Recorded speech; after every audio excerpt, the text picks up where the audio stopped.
Kickbutt Metabolism: A Truth About Permanent Fat Loss. By David Castle.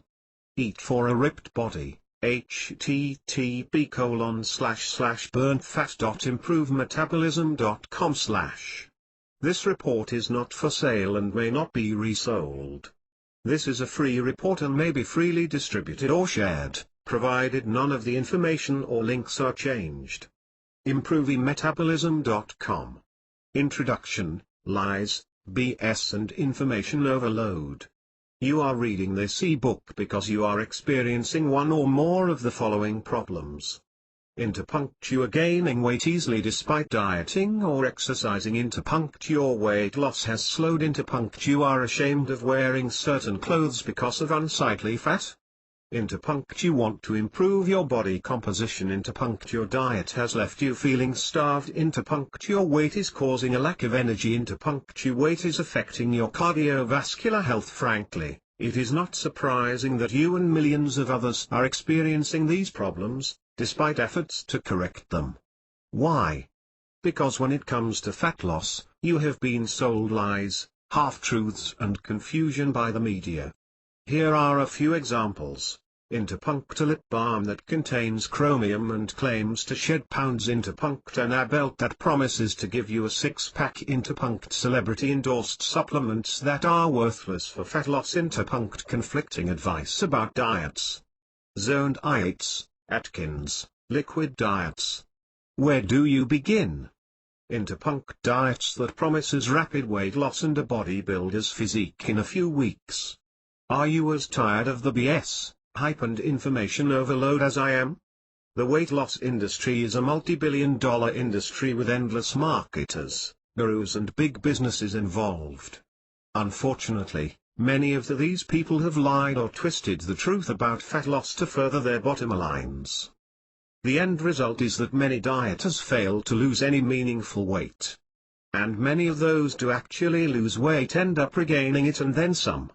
In this ebook, I give you the honest, straightforward truth about achieving a kickbutt metabolism, a major component in achieving sustained fat loss, more lean muscle mass and greater energy. Chapter 1: What Metabolism Is. Your metabolism is a complex network of hormones and enzymes that converts food, proteins, fats, carbohydrates, into fuel and determines how effectively that fuel is burned. It is what happens when the nutrients released from the breakdown of foods get into the cells. That's when true nourishment of the body occurs, and it happens on a cellular level.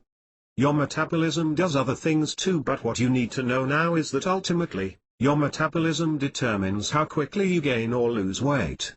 Now, looking at this definition, you might think that you have no control of your metabolism since it runs automatically 24/7.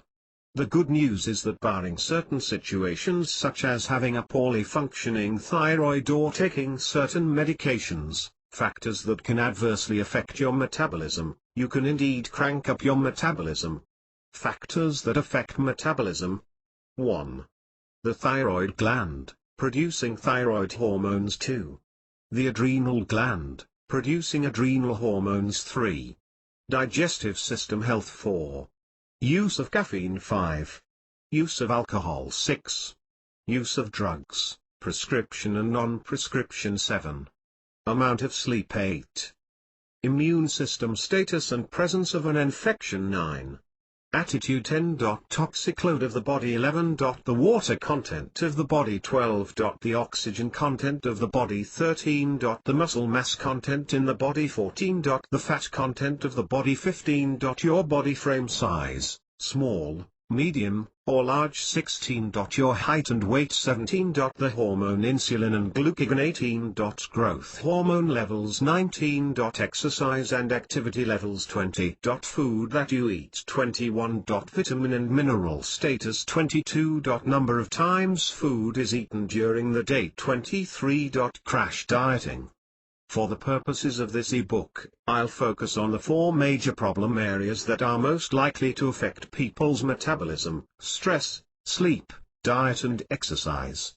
Chapter 2: Stress can give you fat belly. Your metabolism functions best when your body is in homeostasis, internal stability.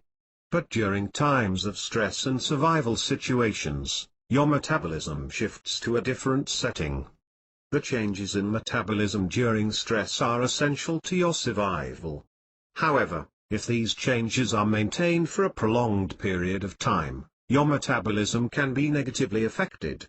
In times when you are stressed, adrenal gland hormones are produced in high amounts. The stress could be anything: stress from a family situation, stress in rush hour traffic, or stress from financial pressure. All stress has the same physiological effect on the body. These high levels of adrenal hormones cause shifts in your body. Your memory functions are enhanced. You have a lowered sensitivity to pain. You feel a burst of energy. And your immune system gets a supercharge of energy. These are good changes in certain situations, but only if they are short-lived. The longer that your stress hormone, cortisol, level is high, the more damaging it is to your health and the more fat your body could end up storing. Excess cortisol secretion can suppress thyroid function, increase abdominal fat, raise blood pressure, lower immunity, promote higher blood sugar levels, and decrease your bone density and muscle mass. Speaking of muscle, it is a very critical factor in fat burning. Muscle is a metabolically active tissue. In other words, muscle burns calories, and it burns more calories than fat does. The last thing you want is a situation where you are losing muscle mass. I'll talk more about the important role of muscle mass in later chapters. Tip: pay attention to your stress levels. Do activities that help to relax and distress you. Chapter 3: Late nights wreck your metabolism. Proper sleep, perhaps the most ignored aspect of fat loss. Inadequate sleep wrecks your metabolism. If you don't get at least 6 hours of sleep, which is equivalent to 4 complete rapid eye movement (REM) cycles, then homeostasis does not rule your nervous system and stress results. This shifts your metabolism pathways to ones that store fat. As you already know, long periods of stress, such as what happens when you are not sleeping well, could interfere with your body's composition by increasing fat and decreasing muscle. And this in turn causes a sluggish metabolism. Sleep deprivation also interferes with hormones such as ghrelin and leptin, which are essential to the control of appetite. Sleep deprivation increases inflammation in the body, which in turn increases the risks of getting a whole host of illnesses. Research has shown that people who are sleep deprived are at higher cardiac risk and also more likely to get certain forms of cancer. How much sleep should you get? 7-8 hours of deep uninterrupted sleep is ideal. Sleeping more than that regularly is likely to slow down your metabolism.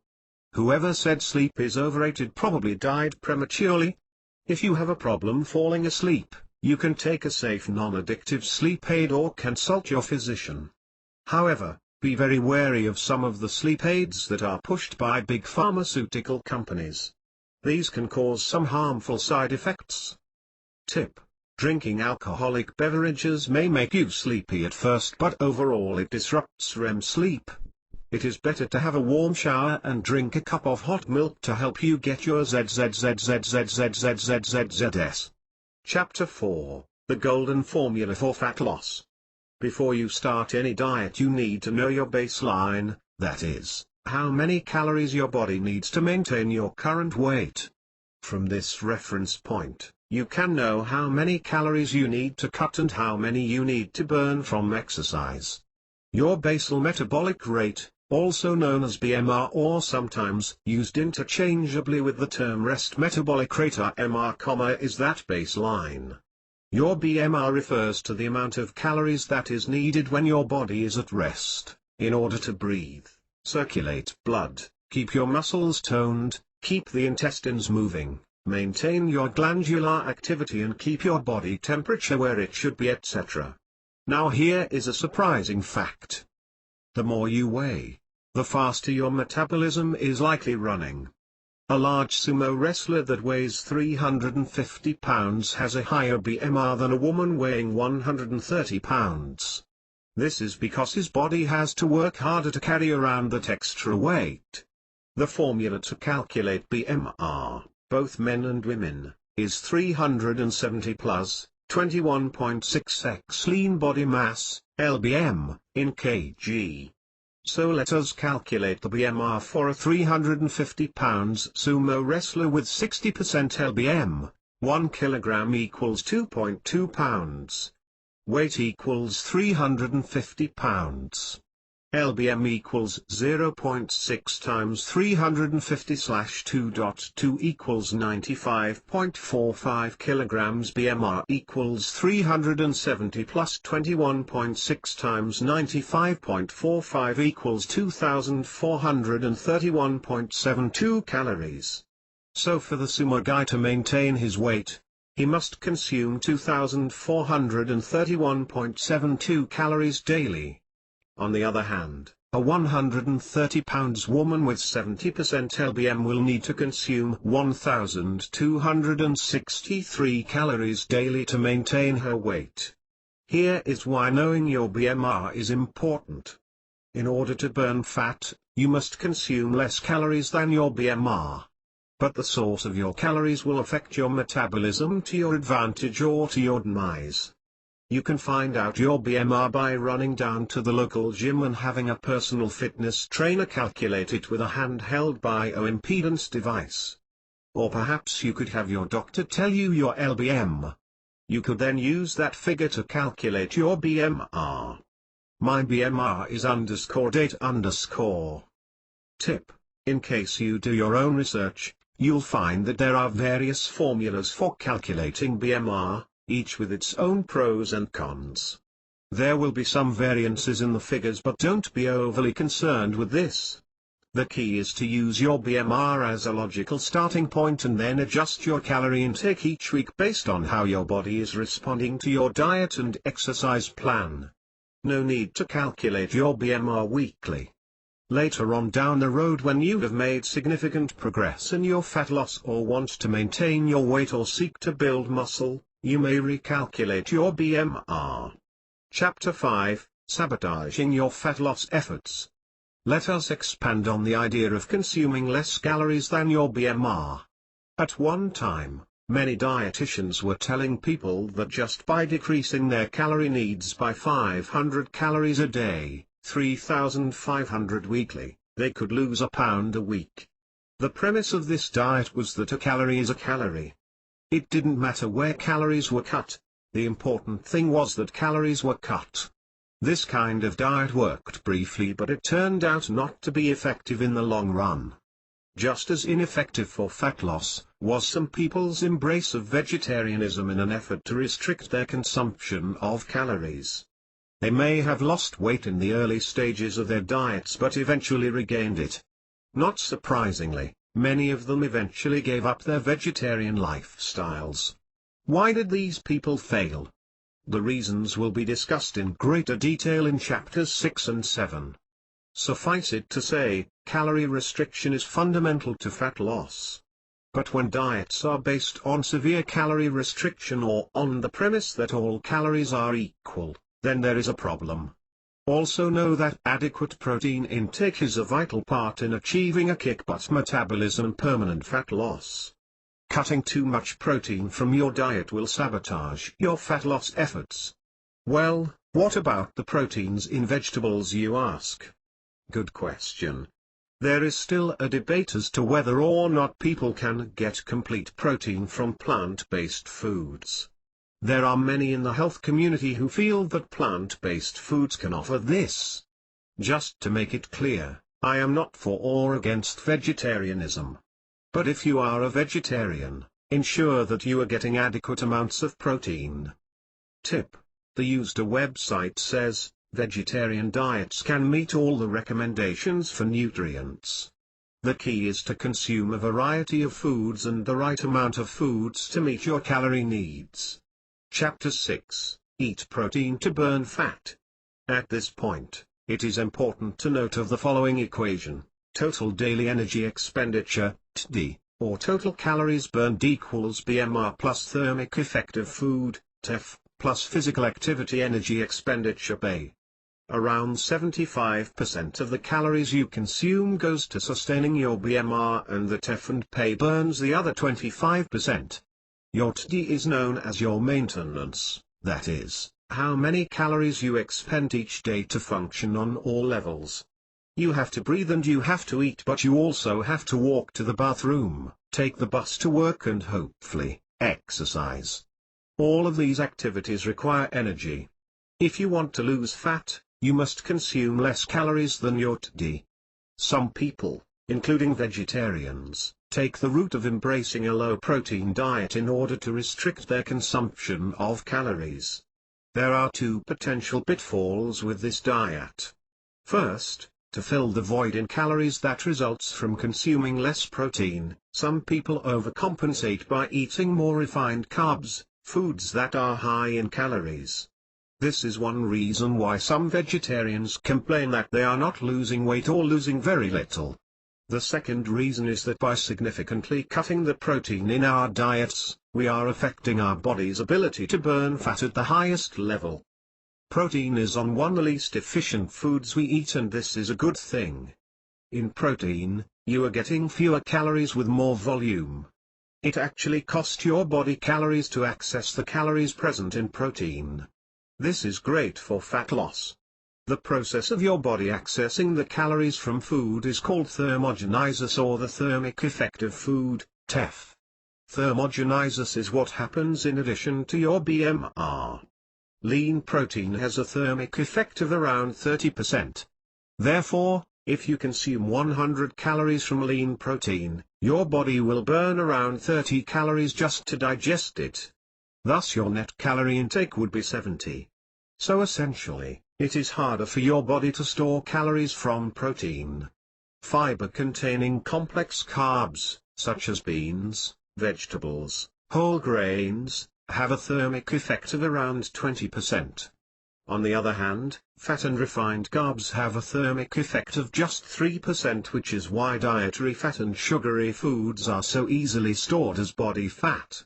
So if you consume 100 calories from refined carbs, your net calorie intake will be 97. In one sense, the thermic effect of food refutes the idea that a calorie is a calorie. Sure, on a unit-by-unit basis, 1 calorie equals 1 calorie. But as you just saw, some calories are more easily assimilated into the body and are more likely to cause weight gain. Also bear in mind that some calories are empty, they offer little or no nutritional value but contribute greatly to weight gain. Protein has other benefits too. Eating protein sends the "I am full" signal faster to the brain and hence cuts off appetite faster. Protein takes longer to be emptied from the gut, making you feel full for longer periods and making you less likely to binge. Protein also supports muscle mass. Protein also slows down the absorption of sugar. This is why it is suggested that you should eat carbs and protein together. When you do so, rather than getting the famous sugar crash, you get a slower, more stable release of energy throughout your body. Because of the significant drop in calories that dieters on low-protein diets can experience, they often find themselves in a state of constant physiological and emotional hunger. When this happens, they tend to crave refined carbohydrates, which are foods high on the glycemic index. High glycemic foods tend to be foods that contains lots of sugar or high fructose corn syrup, HFCS. Consuming these foods will cause your insulin to spike and likely lead to unwanted weight gain and an increased risk of getting some very nasty illnesses. So, ensure you are getting adequate protein in your diet. The success of your fat loss regimen depends on it. Tip: researchers at the Denmark University of Copenhagen contend that a diet rich in lean meats, poultry and beans and low in starchy carbohydrates appear to be more ideal for weight loss. They also found that the dropout rate for subjects on this diet was less than that of other diets. The research was printed in the New England Journal of Medicine. Chapter 7, The Double-Edged Sword of Cutting Calories. It is the mantra for legions of dieters: cut calories and cut more calories. But whilst it is an indisputable fact that to lose fat you must consume less calories than you burn, the story doesn't end there. Cutting calories is a double-edged sword that must be handled with care. As a matter of fact, very low-calorie diets usually results in greater weight gain after the initial weight loss slows. Here is why. When you are heavy, your body's metabolism is already running a little faster. Because essentially, your body needs more energy to fuel itself. So when you first start to diet and cut calories, you tend to experience weight loss quicker. And so you think, great, I'll cut even more calories. But after a while, your body figures out what is going on and starts to slow down your metabolism to conserve fat for energy. This is work of your body's defense mechanism, which is only concerned with your body's survival. It doesn't care about your goal to look good in a swimsuit. Some of the other aspects of your body's defense mechanisms include: 1. Your cells release less leptin hormone. This hormone signals to your brain that you are full. Less of it means you end up eating more. 2. You lose muscle mass. Since muscle burns more calories than fat, your muscles need a lot of energy to keep them going. Your body tries to conserve on calories by cannibalizing on its own lean tissue. 3. Your body kicks your hypothalamus into high gear. Your hypothalamus is the appetite center of the brain. You become ravenous for food, especially carbs high in sugar. The end result of all this is that your weight loss slows considerably and your will to continue dieting falls flat. You also have less muscle mass than before, so now you look fatter. Add all of this to your slowing metabolism and your increasing appetite for carbs high in sugar, you start gaining weight and potentially end up heavier than before. Tips: 1. Avoid very low-calorie diets. In the long term, they make you fatter. 2. Get more exercise and overall try to live a more active lifestyle. Physical activity causes you to burn more calories even when your body is at rest. 3. Aim for a moderate decrease in your calorie intake. Moderate decreases should not cause such a severe triggering of your body's defense mechanism. 4. Eat adequate protein. It is essential for muscle building. Chapter 8, A New Way to Look at Food. Now that you know that a calorie is not a calorie and that the source of your calories is a very important consideration, you are going to have to look at the foods you eat in a new way. All foods are composed of unique mixtures of protein, fat and carbohydrates. Some foods are 100% protein foods. Some foods are 100% fat foods. Some foods are 100% carbohydrate foods. And others are a mixture of protein, fat and carbohydrates. I hope you will take some action into improving your sleeping habits and including more whole foods in your diet. These are crucial steps to improving your metabolism and accelerating your fat loss. A little later in this ebook, I'll talk about another critical step, exercise. But in this chapter, I want to impress upon you the new way you are going to have to start looking at your diet. The old way of eating anything in sight won't cut it. Since you are overweight, it is very important that you start analyzing the composition of your food. By altering the ratios of proteins, fats and carbohydrates in your meals, you can turn your body into a fat-burning machine. You see, food has one of two fates in metabolism: it either ends up causing the body's cells to store fat, or it causes the body's cells to break down fat. If you are reading this ebook in search of a Kickbutt metabolism, then your metabolism is most likely leaning towards one that causes the body's cells to store fat instead of burning it. So how should you analyze food? Let me show you an example. These are fat foods: any oils, butter, any margarines, avocado, olives, chocolate, eggs, any and all nuts, dairy products made from whole milk, 2% milk, or 1% milk will contain fat. Butter, cream, and whipping cream, any products that contain any of the above-mentioned foods. These are protein foods: eggs, chicken, turkey, pork, lamb, beef, buffalo, bison, fish, any milk products including milk, yogurt, whey, cottage cheese, cheese, and kefir milk. All products that contain any of the above-mentioned foods.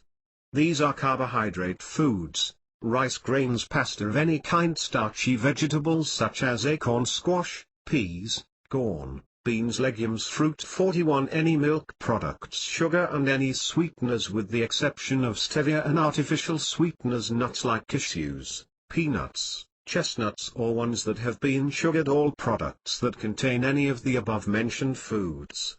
This list will become the basis for how you make any food-related decisions in the process of creating a Kickbutt metabolism. It's very easy to make serious mistakes in food selection, and many people do this every day of their lives. That's one of the major reasons why we have such an epidemic of obesity, diabetes, heart disease and other chronic diseases. Did you notice on the lists that milk products were mentioned on every list? That's because, first of all, milk is a protein, but it also has quite a few carbohydrates in it. Milk can also have varying degrees of fat in it, based on how it has been processed. Did you notice that nuts are not listed on the protein list? Often, people think that nuts are a good source of protein. Take a look at the label for cashew nuts and decide if you think that cashews would be a good nut for you to create a Kickbutt metabolism. Nutritional composition for cashews: serving size 1 ounce, 28.3 g. Amount per serving: calories 156 calories from fat 112%. Daily value: total fat 12.4 g, 19% saturated fat 2.2 g, 11% polyunsaturated fat 2.2 g, monounsaturated fat 6.7 g, cholesterol 0 mg, 0% sodium 3 mg, 0% total carbohydrates 8.5 g, 3% dietary fiber 0.9 g, 4% sugars 1.7 g, protein 5.2 g. From the label, you will see that 1 ounce cashews will give you 5.2 grams protein. That's actually a hefty serving of protein compared to many packaged foods. However, 5 grams of protein from nuts is not equal to 5 grams protein from any of the foods listed in the protein category above. The foods on that list are complete proteins, which means that these proteins will give you all the amino acids required for life. You could subsist on foods from the protein list if you had to, without developing a protein deficiency. This isn't the case with the protein from nuts. Nut protein is missing at least one amino acid, which means that if you expect to get all your protein needs from nuts, you will eventually suffer from a protein deficiency. Did you also notice that 1 ounce cashews provided 12.4 grams fat and 8.5 grams carbohydrates? This tells you that nuts are actually a mixed food, containing a little protein, even though it's incomplete, and some carbohydrates. The main point here is that when you think of nuts, you should think of fat, not protein. And now you must also question how many nuts you consume, because the carbohydrates that are in them could throw off your metabolism. I'm not saying that nuts are not good foods. They are when used properly. All I am saying is that knowing what's in the foods you eat becomes one of your biggest ally in achieving fat loss. Next is a label for flax seeds. Some health food enthusiasts rave over flax seeds. Let's look at what they are raving about by reading the label. Nutritional composition for flax seeds: serving size 1 ounce, amount per serving 1 ounce, calories 52 calories from fat 37%, daily value total fat for g 6.3%, saturated fat 0.36 g, 1.75%. Polyunsaturated fat 2.78 g, monounsaturated fat 0.73 g, cholesterol 0 mg, 0% sodium 3 mg, 1% total carbohydrates 2.8 g, 1% dietary fiber 2.6 g, 10% sugars 0.15 g, protein 1.75 g.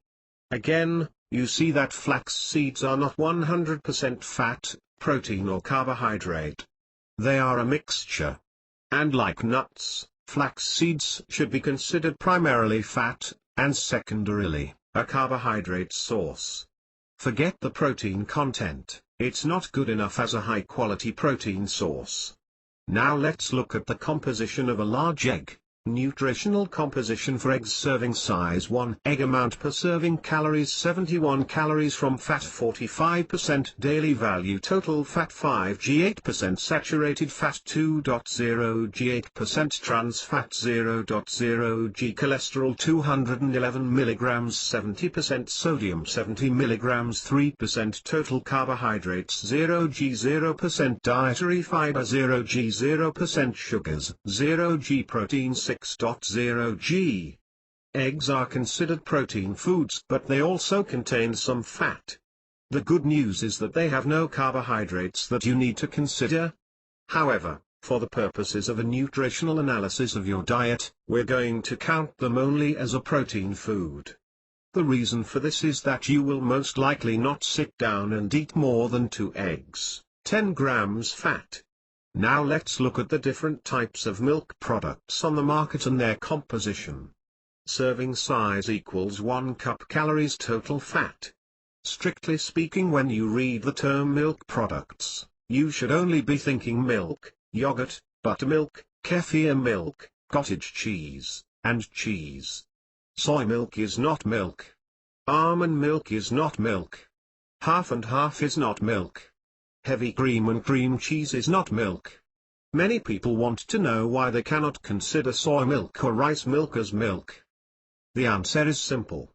Just because it's white and looks similar to milk, this doesn't mean its nutritional content is anywhere near what milk's is.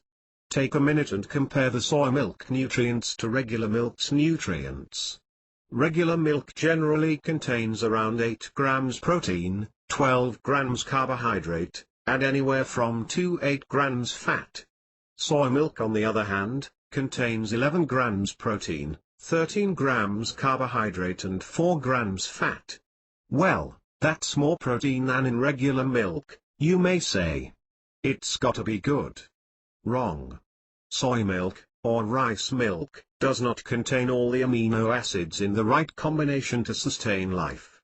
And now, research studies have shown that when animals eat soy, their progeny eventually stops reproducing. Incomplete proteins in a food means we don't consider that food a good source of protein. That means soy is a carbohydrate. And that is important for you to know if you want a kickbutt metabolism. During your fat loss regimen, you should keep a journal of all the foods you eat. Write out their composition for fat, protein, carbohydrates, and calories. You will find nutritional information by looking at the back label of the package your food comes in, or by searching the net for nutritional information. A great place on the net to find the nutritional content of various foods is found at Calorie Count. Now it's time to look at what percentages of protein, fats and carbs your diet is comprised of. This will help you ascertain the likely effect of your diet on your body. Is your diet conducive to burning fat or fat storing? You first need to know how to convert grams of protein, fat and carbs to calories. This is very simple. 1 gram of protein is worth 4 calories. 1 gram of fat is worth 9 calories. 1 gram of carbohydrates is worth 4 calories. Use the chart below to start your analysis. Here's an example of what your daily report could look like for breakfast. Please note that the number of calories in a food will vary across brands. Food, 1 day, SVG size, total eaten profit carb cal. Breakfast. Eggs, hard-boiled toast, whole wheat butter 1 tsp, orange juice 1 cup. Snack. Granola bar, apple. Lunch. Chicken on salad, chicken lettuce 2 cups, tomato 1 small, dressing to TBL, apple pie 1 slice, Diet Coke. Dinner, salmon steak, mashed potato 1 cup, green beans 1 cup, chocolate cake 1 slice. Percent protein intake equals 83.5 times 4/1866, x 100 equals 17.9%. Percent fat intake equals 72 times 9/1866, x 100 equals 34.7% carbohydrates equals 221 times 4/1866, x 100 equals 47.4%. This diet is a bit low on protein and low on fruits and veggies too. As you already know, protein is essential to fat loss. Veggies don't contain too many calories but are high in nutrients. It is very hard to overconsume vegetables. Tip. Dr. Andrew Weil, famous author and doctor, suggests that your diet should consist of about 40 to 50% from carbohydrates, including vegetables, fruit, whole grains, starchy roots and tubers, and legumes, 30% from fat, and 20 to 30% from protein, which amounts to between 100 and 150 grams on a 2,000 calorie a day diet. Chapter 9, The Best Exercises for Fat Burning. You won't create a kickbutt metabolism on diet alone. You must exercise as well. Here are some of the things exercise does. Increases circulation throughout the organs and tissues, and the extra blood feeds and nourishes the cells by bringing them nutrients. The added blood flow to organs is a good way to keep those organs, especially the heart, rejuvenated. Strengthens the heart and allows you to utilize oxygen optimally. Increases the production of endorphins, which are chemicals produced in the brain that make us feel happy. If you recall, attitude is one of the factors on the list that can affect metabolism. Tones your body, reduces fat and increases muscle mass. If you recall, the greater your lean body mass, the higher your metabolism is likely running. How to quantify your exercise. All exercise will increase blood flow in the body, but the faster you increase the blood flow, up to a certain point, the more you will increase your metabolism rate. That certain point is based on the target heart rate during exercise. This rate is calculated like this. Target heart rate equals 60% to 85% of your maximum heart rate. Maximum heart rate equals 220 minus your age. Look at the target heart rates of the following age groups. 20-year-old, 130-170 beats/minute. 30-year-old, 123-160 beats/minute. 40-year-old, 117-153 beats/minute. 50-year-old, 110-145 beats/minute. 60-year-old, 104-136 beats/minute. 70-year-old, 98-128 beats/minute. For people who are very out of shape, having your target heart be 55 to 75% of your maximum is a good start. If your heart rate is in this zone for a good portion of your exercises, you are on target to increase your metabolism and burn fat at a good rate. If your heart rate is too low, increase the intensity of your exercises to get your heart rate to the correct level. Why is this important? If you don't put out the minimum amount of power needed in your exercise to raise your heart rate to the desired zone, don't expect to lose much fat. On the other hand, if your heart rate is too high, you run the risk of overtraining, burning yourself out and injury. Overtraining can lead to increased appetite, which can lead to weight gain because people tend to overeat the wrong foods. Exercise increases your BMR. Now, here is something very important. Exercise increases your BMR in a way you might not expect. Many people think that after they stop exercising, they are not burning calories. But this is not the case. Depending on the type of exercise you do, your body can be burning calories, at rest, up to 36 hours after you exercise. Isn't this great? You could be taking a shower, watching TV, and your metabolism is burning extra calories. This is what you need to achieve great results in your fat loss. And this is what overweight people who go for walks need to know. Walking has gotten a lot of press lately as a way to lose fat. But just going for a stroll is not going to cut it. If you are walking in order to lose fat, you have to make it brisk. Better yet, walk briskly up a hill or walk briskly up a hill wearing a backpack with some soup cans in it. The added weight will get your heart rate up and you will do more than just break a sweat.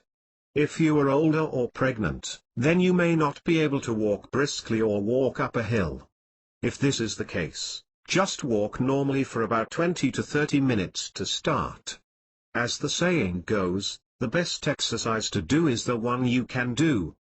Best exercises for fat burning. However, not all exercises are equal in terms of their fat burning capabilities. I have previously mentioned the limitations of walking and that if you expect to seriously lose fat and build lean muscle, walking is not up to scratch. Aerobics or cardio is another form of exercise that, far from being useless, is not the best for fat burning. Just have a look at some of TV's top proponents of aerobics. You'll see that even after years and years of aerobics, they are still chubby or have little muscle mass. The reasons they are chubby are likely to be a combination of inefficient exercises and poor eating habits. Let me explain. The body prefers fat for fuel when you do steady-state, low-intensity exercises such as cardio. Now you might think that is great, cardio burns fat. But wait. Not so fast. If all you are doing is low-intensity cardio, your body, being the remarkably adaptable machine it is, becomes more efficient at holding fat in order to make you more efficient at cardio exercises. Overall, you may lose fat but not as much as you'd like. Typically, don't expect to lose much fat doing only 20 minutes of low-intensity aerobics. To maximize fat loss from aerobics, you have to up the intensity and do 30-60 minutes about 3 times a week. Some people go to the extreme, and do frequent long-duration cardio, such those who do marathon running.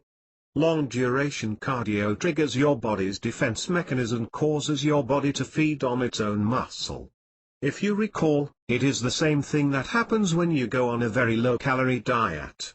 Again, what your body is doing is adapting to the situation by stripping down to its lowest mass in order to make you more efficient at long-distance running. This is why many marathon runners look as skinny and frail as they do. Sure, they are not fat, but they have little muscle mass. And the less muscle mass you have, the smaller engine you have to burn fat. Because remember, muscle burns fat. There is one very popular curly-haired proponent of aerobics that has been on TV a long time. He has lost weight, but even after years and years of aerobics, he still looks fat. Here is why I think he still looks fat. 1. It is likely that he has not added interval training or weight training to his routine.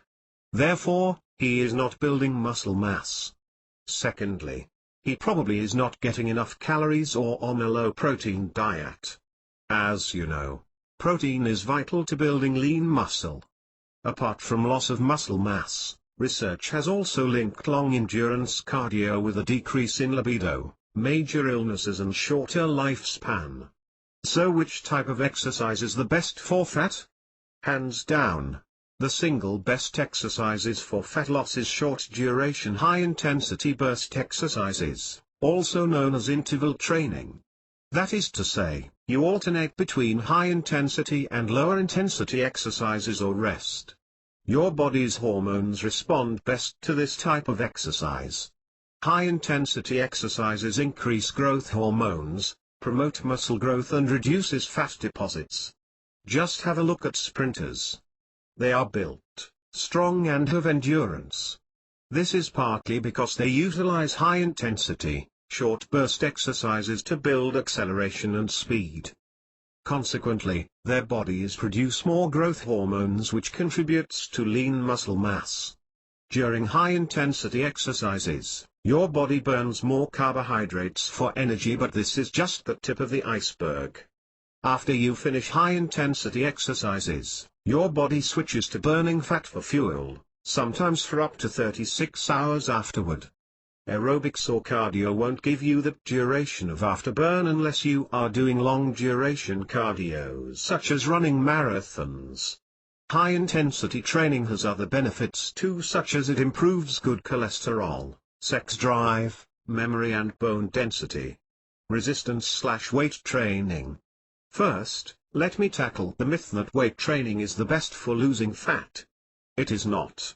I can see why people believe this to be true, because when they look at bodybuilders, they see guys with massive muscles and very little body fat. But unless you are a genetic freak or on steroids, which many bodybuilders are on by the way, it is gonna take you about 6 months or more to add 5 to 10 pounds of muscle on your frame. Those 5 to 10 pounds will up your BMR by about 100 to 100 calories daily, which results in about 0.5 pounds extra per week in fat burning. Basically, this means that muscle gains help you burn more fat at rest. But muscle building is a slow way to burn fat. This is why you need to add interval training into the mix. For maximum fat burning, do cardio, weight training and interval training. Tip: if you are very unfit, you can start out doing about 70% cardio and 30% resistance training. As you get fitter, you can increase the amount of resistance training and interval training that you do. Chapter 10: The Dangers of Over-Exercising. In life, we always have to prevent extremes, don't we? When the weather is cold, we have to bundle up enough to stay warm. But if we put on too many clothes, we might feel too hot or find it difficult to move around. Similarly, extremes should be avoided when you do exercises. When you have dropped a lot of fat and more or less achieved your overall weight, you might be so enchanted with your new body that you start to overtrain. But recognize that not only is there no need to over-exercise, but you can actually end up damaging your body. That's because the process of exercising generates free radicals, and over-exercising produces even more. Free radicals are linked with faster aging, heart disease, inflammation, cancer and other degenerative diseases. Scientists figured this out in the 1980s when suddenly there were a lot of long-distance runners, supposedly in the best cardiovascular shape possible, were being diagnosed with incurable diseases like cancer. Scientists concluded from their tests that exercise caused an excess of free radicals, which in turn led to diseases. If these people had consumed enough antioxidants in their diets, vitamin A, E, C, D and K, they perhaps could have protected their bodies from free radical damage. This is one reason why it is essential to eat a balanced diet plus take a potent antioxidant supplement that quenches free radicals. Especially if you are exercising on a regular basis, getting adequate antioxidants is crucial. How do you determine if you are exercising too hard? There are a couple of things to look at. First, check your heart rate. If your heart rate is racing in the morning before you get out of bed, you're exercising too hard. If your heart rate is 10 beats/minute higher than your usual resting pulse, it could mean that you are exercising too hard. When you see that your heart rate is 5 beats too high, do something to slow down your exercise. Don't wait until your heart rate hits 10 beats higher. What should your resting heart rate be? Normal heart rate beats between 50–100 beats per minute. If you're a conditioned athlete, you may already know that your resting heart rate is much lower than that, and may even be in the 40s. If you're out of shape, your resting heart rate is most likely closer to 70 beats per minute or higher. However, the good news is that as you exercise and get fitter, you'll see improvements in your resting heart rate. What started out as 70 beats per minute starts falling to 68, then 64 and then 60. And that's a sign of you becoming more and more heart healthy. Other signs of over-exercising include insomnia, fatigue, moodiness, nagging and muscle aches. How to determine your heart rate? It's a good idea to own a heart rate monitor or at the least a watch with a second timer. If your watch has a second timer, you can easily calculate your heartbeat either at resting or during exercise. To do this, simply take your middle finger of your right hand and run the pad of the fingertip up the middle of your neck. This is the area of your voice box. You'll notice that at the top of this area there is a little fatty mass. If you turn your hand slightly so that your palm points upward and your finger is on that fatty little area, there you will find your pulse. It will be beating strongly. Now look at your watch. When the second hand hits 12, start counting those heartbeats. Stop counting when the second hand hits 3. Now take the number of beats you counted and multiply the number by 4. That is your heart rate. Write down your resting heart rate for about 3 days and average it. Heart rate day 1. Heart rate day 2. Heart rate day 3. Total of all 3. Average beginning resting morning heart rate. Now do your exercises as normal and keep a record of your resting heart rate. If you see your heart rate increasing 5 beats, it's time to start making changes by slowing down your exercise. Chapter 11, Potty Training for Improved Metabolism. You already know that metabolism occurs in every cell of the body. The food you eat is a basic requirement for metabolism to pump out energy in the body and get all your cellular needs met. Thus, the digestive system is a key player in this process. How well is your digestive system working? Unfortunately for the average American, the answer to this question is not very well. In fact, a poorly functioning digestive system has become the norm. Cases of gas, bloating, indigestion, constipation, diarrhea, colitis, diverticulitis, celiac disease, allergies to foods, pain after eating, reflux, burping up what you ate afterwards, etc. If you cannot digest your food properly, how can you expect to get the nutrients out of the food to fuel a kickbutt metabolism? I'll give you a clue, it's not going to happen easily. If your stool contains undigested food particles, then nutrients are escaping without your body capturing them for appropriate usage. That means you are leaking energy. Wonder why you don't have energy and can't get up in the morning? Worse yet, if you occasionally see something crawling in the stool or black flecks in the toilet bowl, this may indicate that somewhere along the route of life, you picked up a critter. Parasites live off the same nutrients that are meant for you, and they will take everything that they can get. Potty training basics needed by most people. The easiest way to address most of these digestive issues is to start with the basics of potty training for adults. Many adults have had to relearn this, including myself. Many have denied its importance only to find down the road that this denial contributed to their present illnesses. In many ways, health starts in the gut. Digestive health may not be mentioned in many other books that discusses how to boost your metabolism. That's because those authors are ignoring simple physiological facts. We are what we eat and digest. If you make the changes suggested in this chapter, you should feel lighter and experience improvements in your digestive health. Or better yet, consult a natural health practitioner who can advise you on remedies for your digestive system. Don't procrastinate on this. Because our digestive system standards are so low in this culture, many people, including doctors, believe that it is okay to not have a bowel movement for 4 days. It's not. Whether you are a vegetarian or meat eater, the longer that food rots in your body, the faster the chemicals and substances in food turn into toxins. These toxins travel to the head and cause a headache, travel to the joints and cause joint aches and pains, and travel to the muscles and cause chronic fatigue.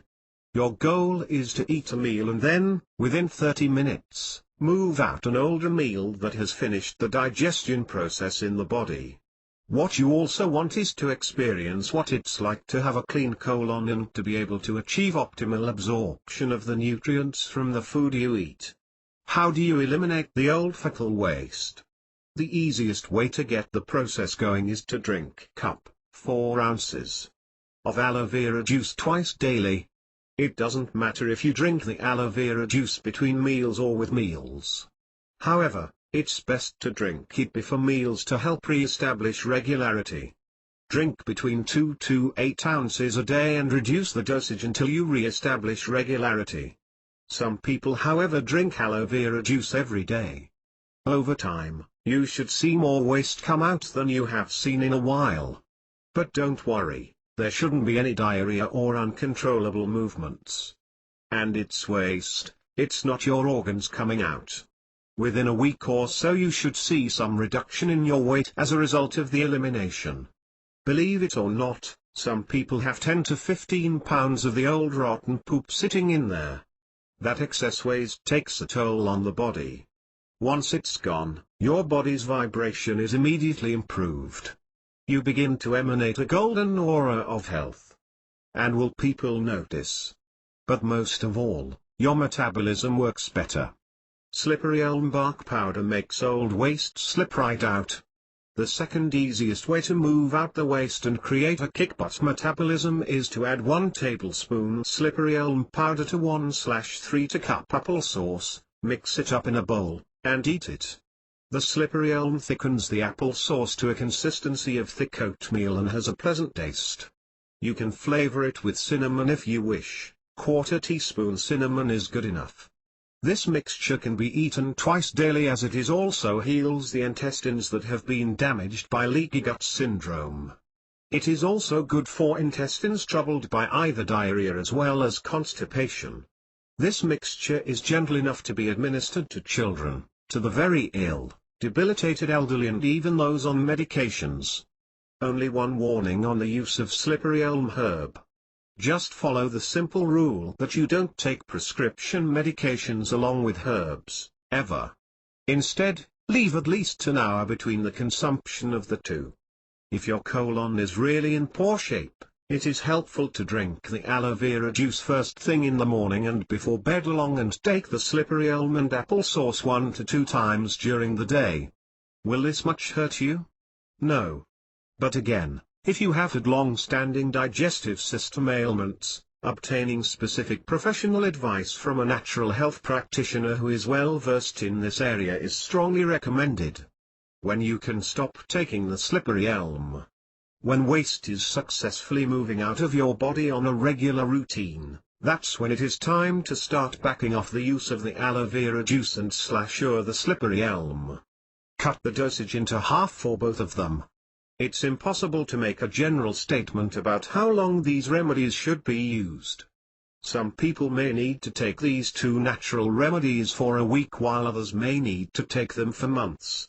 Colonic hydrotherapy, a last resort or a first-line method. A third method to clean out the waste in the colon is to schedule a series of 3 45-minute colonic hydrotherapy sessions with a well-trained, knowledgeable colon hydrotherapist.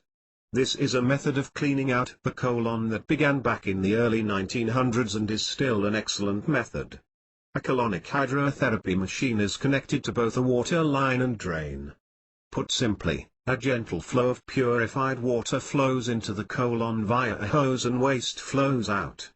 A colon hydrotherapy session will deflate you like a balloon, but don't expect that one session is going to be a cure-all. It won't. The colon needs constant work on it to get it back in the shape it should be in.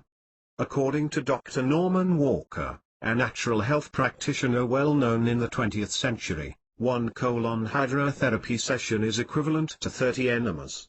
But 3 sessions are a good start, especially when they are used along with the aloe vera juice and the slippery elm powder.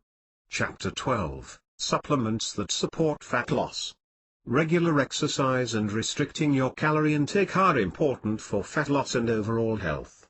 But, if you aren't getting the foundational nutrients you need to run your metabolic pathways, you are limiting your own metabolism. If it were at all possible to eat a balanced diet every day, we would probably be able to get all our nutrients from food.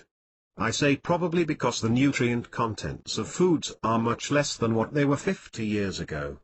But even if our foods had the highest nutrient content possible, most of us lead busy lives which prevent us from eating right all the time. So this makes supplementation very important. And in relation to getting leaner, there are safe supplements that you can take to accelerate the rate of your fat loss and to give your body the foundational nutrients it needs. Here are the suggested supplements. Omega-3 fish oil, the king of all supplements. In my other writings, I have said that if you can only take one supplement in life, make it omega-3 fish oil pills. Everyone should be on it regardless of weight. It is truly a supplement that positively affects you from head to toe. Your brain, your eyesight, your heart and your joints all require omega-3 fats for optimal health. Omega-3 fish oil is also very useful for fat loss as it helps to metabolize stomach fat. As a matter of fact, when fish oil is taken in conjunction with exercise, it accelerates fat loss. There are numerous other benefits of omega-3 fish oil that makes it the #1 anti-aging supplement on the planet. But before you buy it, it's important to pay attention to the purity of the product. Most fish oil sold in stores, including cod liver, contains harmful pollutants from the sea. Therefore, make sure you buy only pharmaceutical-grade fish oil which has all the pollutants removed. And make sure you take enough too, between 4 to 6 grams a day. Multiple vitamin/mineral. This supplement is essential as it contains special compounds that act as cofactors or catalysts to help optimize almost every vital function in your body and provides vital anti-aging coverage. You can tell a good multivitamin from a bad one by looking for these 4 clues. Contains all the B vitamins, not just B1, B2, B6 and B12. Cheap companies that don't care about your health will skimp on B vitamins. They are notorious for especially leaving out biotin or putting it in at very low levels, like 33%, when you need 100% of a daily requirement. The B vitamins are intimately tied in with the metabolic cycles. At certain points in the breakdown of carbohydrates, certain B vitamins are required. This happens with the other metabolic pathways as well. 2. A bad multivitamin leaves out phosphorus. 3. A bad multivitamin forgets to put in molybdenum, manganese, lithium, selenium, and iron. 4. A good multivitamin is created with food sources. It's not just a combination of laboratory-synthesized vitamin and mineral forms. This means you need alfalfa and or other foods in it. The foods help absorption. We could spend an entire ebook just on multivitamins. But these pointers will be enough to weed out a lot of the bad supplements on the market. B-complex. All the B vitamins should be included in your multivitamin tablets, but an extra B-complex will do most people some good. The B vitamins are intimately tied in with the metabolic cycles. As previously mentioned, at certain points in the breakdown of carbohydrates, certain B vitamins are required. This happens with the other metabolic pathways as well. Your B vitamin should contain vitamin B1, thiamine, vitamin B2, riboflavin, vitamin B3, niacin, vitamin B6, pyridoxine, folic acid, biotin, pantothenic acid, vitamin B12, choline, inositol. How much it contains is really dependent on your age, health status and level of sugar you have consumed in the past. If you ate a lot of sugar and processed foods, then your needs are higher because these foods lack the B vitamins and draw upon your stores to furnish them.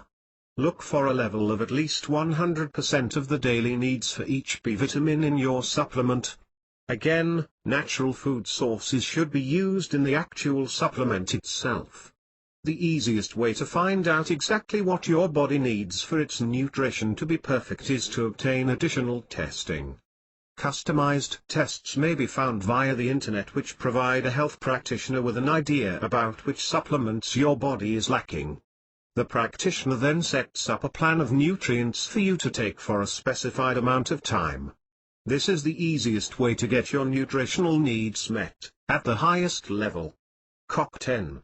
In your metabolic pathways, one of the final steps to releasing energy is dependent on coenzyme Q10 or CoQ10.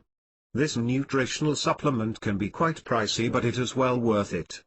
Over 100 different medications such as statin drugs, diabetic drugs and high blood pressure drugs, are culprits in creating a CoQ10 deficiency in the body. Furthermore, as we age, our body levels of CoQ10 diminishes.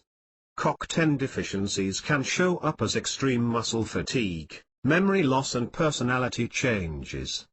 Food doesn't contain high levels of this nutrient, so a daily supplement of 100 milligrams is pretty essential. Antioxidants. I briefly mentioned earlier the importance of antioxidants. As your body feeds on food, water and oxygen, it burns energy and creates waste. This waste includes free radicals which can damage your cardiovascular system, your sex drive, cause wrinkles and self-fatigue.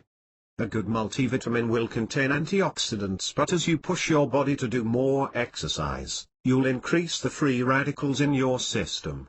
This is why it is recommended to also take a potent antioxidant. Such a supplement will, among other things, promote cardiovascular health, make hard workouts easier and improve recovery times. Whey protein. If you are serious about maximizing your fat loss, building lean muscle and supporting muscle recovery after your workout, then you ought to take whey protein. Whey is healing to the intestinal tract, helps boost immunity and supplies the amino acids in the right combination for the body to replenish its protein stores and build new tissue. Whey supplements are commonly used by those who exercise regularly, and they are great supplements for athletes to take. The amino acids found in whey are branched-chain amino acids, the very ones that exercise physiologists have discovered to build muscle the fastest. Make sure you read the label on any whey protein supplement and go for the one that says minimally processed, since protein that is heated to very high temperatures is denatured and of no use to the body.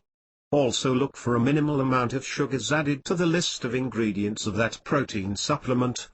Avoid whey protein supplements that have corn syrup solids, dextrose, maltodextrose, sugar, maple syrup, dextrin, raisin syrup, rice syrup, and other types of sweeteners. Vanilla or chocolate is fine, though. Bonus chapter, 9 Diet Foods You Should Not Eat and Why. Warning, some diets recommend these foods for weight loss. Don't eat them. They can affect your health and slash or pack on the pounds. With so many diets out there to choose from, you really do need a discerning eye to discriminate them and choose a good one.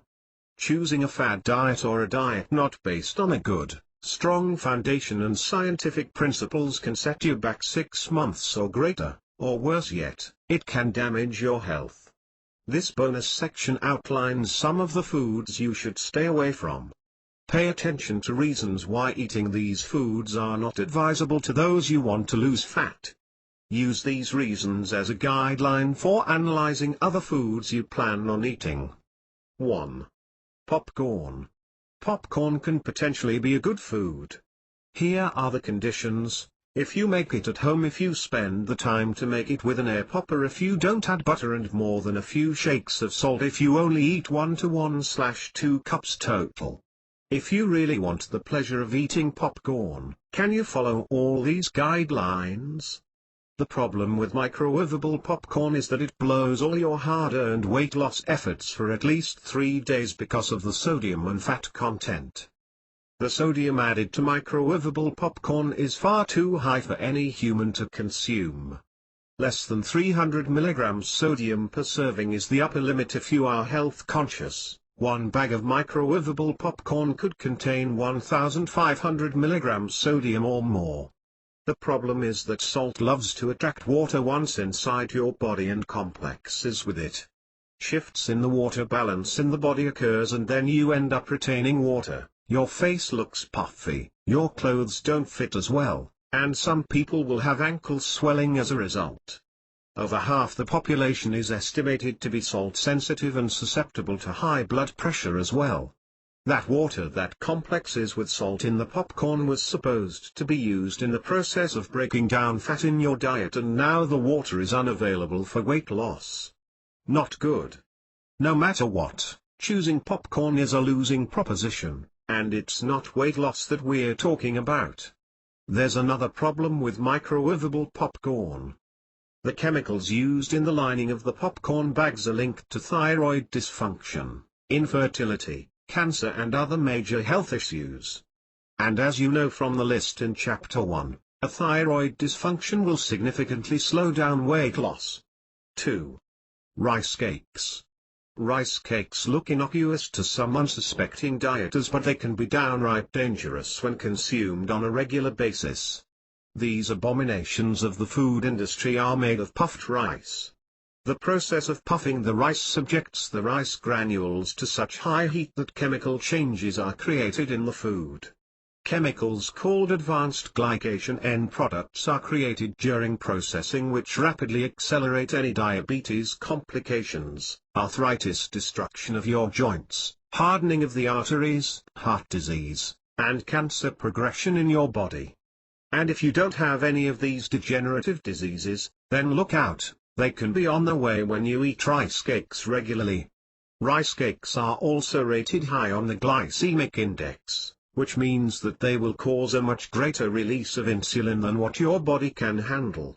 This ties in with weight gain, because insulin will cause a shift in the body's metabolism to store fat for at least the next 18 hours. So if you are unhappy with the speed of your weight loss efforts and rice cakes are part of your diet, then it is time to stop eating them. 3. Jasmine rice.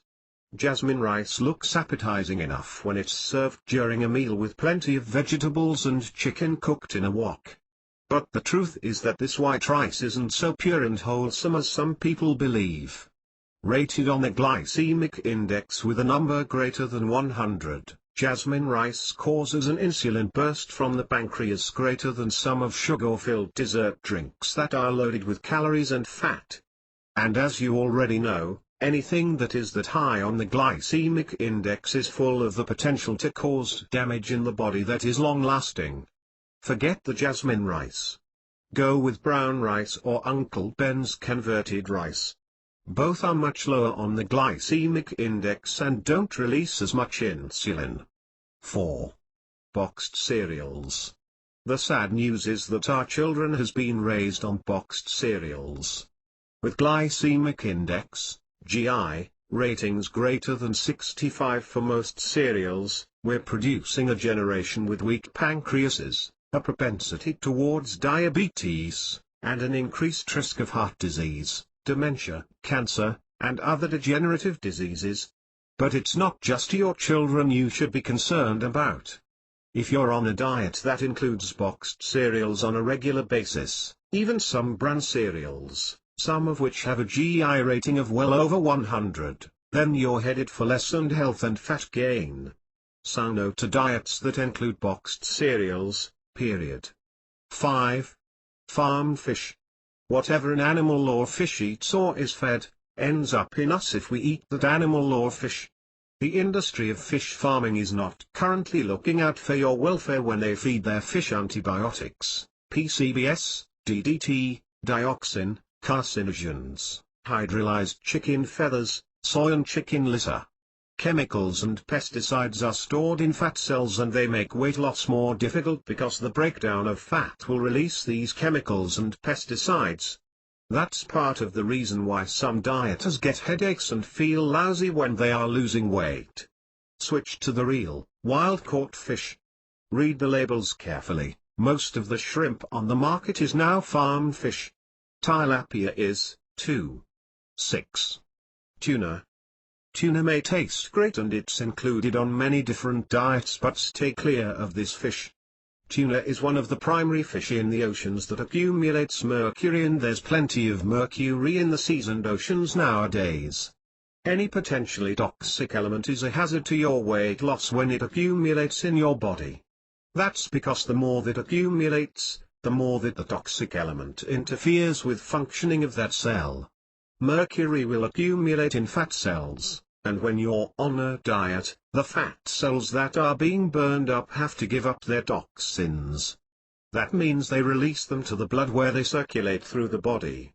Hopefully your liver is strong enough to handle the toxic metal dumping into the bloodstream. But if not, you'll suffer. 7. Whole grain breads. Bread, it's supposed to be the staff of life. But it isn't when the bread manufacturers pervert it into a food that can do us in and end up contributing to diabetes, heart disease, arthritis, inflammation in the body, dementia and cancer. How do you know what bread is good and which one isn't? Read the labels. Here's an example. 2 slices of a popular whole grain country white bread contains 220 calories, 4 grams fat, 420 milligrams sodium, 42 grams carbs, and 4 grams fiber. What's wrong with that? The sodium is too high, it should be 300 milligrams or less. The carbohydrates are too high, it should be less than 20 grams unless you want that infamous big surge of insulin coursing around your bloodstream damaging all the organs along the way. Most diets would do best if you just left out the bread. 8. Broth. Many diets tell you to use broth, meaning the hydrolyzed protein broth cubes that are generally high in sodium and filled with artificial preservatives. Make your own broth by adding a little extra water to the pots you cook chicken, turkey, beef or pork in. Save the homemade broth by freezing it, it will be free of excess sodium and still quite flavorful. Even if the broth is a sodium-free variety, the methods used in creating the broth cube subject you to the production of advanced glycation end products, AGEs. In the body. You don't want anything to do with these nasty chemical and metabolic byproducts that are far worse than free radicals. 9. Yogurt. Yogurt has been touted so much as a healthy food that almost every diet includes it. However, it's the original form of yogurt, wholesome milk with lactobacillus culture added to it, that is the healthy food, not the concoctions that we find in many grocery stores. If you look at the ingredient label, you will find all sorts of additives that are questionable. Do you really need all that extra sugar? Should the carbohydrate level be more than 12 or 15 grams per serving? No. Yet, you'll find yogurt on the market that contains 35 grams carbohydrates and 25 grams of sugar. This is outrageous and unacceptable. By the way, that brand was popular low-fat frozen yogurt. If you include a product like this, what will you get? Another big burst of insulin from your pancreas, and that means another day of diet disasters. Read the labels. Make sure the yogurt meets your highest expectations. And don't settle for less.